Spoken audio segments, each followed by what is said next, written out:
ৰাতিপুৱা 8:30 বজাত তেখেতক অ'টিত লৈ গৈছে doctor Paragjyoti Gogoi assistant professor অৰ্থ ইউনিট 1 ইউনিট 1 অ'টিটো কৰিব চ' এক্সটাৰ্নেল ফিক্সেটাৰ লগাব বুলি কৈছে গোটেইখিনি গভৰ্ণমেণ্টে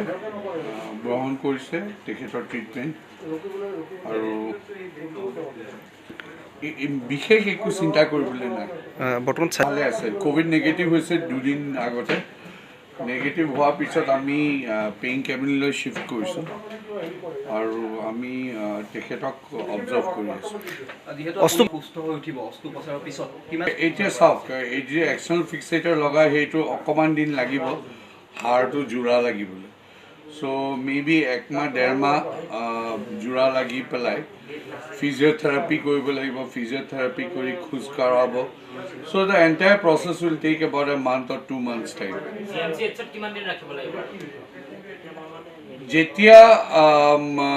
পোষ্ট অপাৰেটিভলি আমি ইউজুৱেলি 10ৰ পৰা 15 দিন ৰখা যায় তাৰপিছত ঘৰত গৈ পেলাই ফিজিঅ'থেৰাপি ঘৰৰ পৰাই আৰম্ভ কৰিব দিয়ে আমিও শিকাই দিওঁ ইয়াতে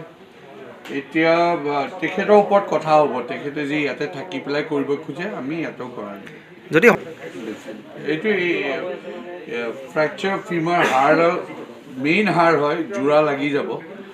আৰু যোৰা লগাৰ পিছত খোজকাঢ়িব it will B A normal নিয়াৰ নৰ্মেল বোন উইদিন এ ইয়েৰ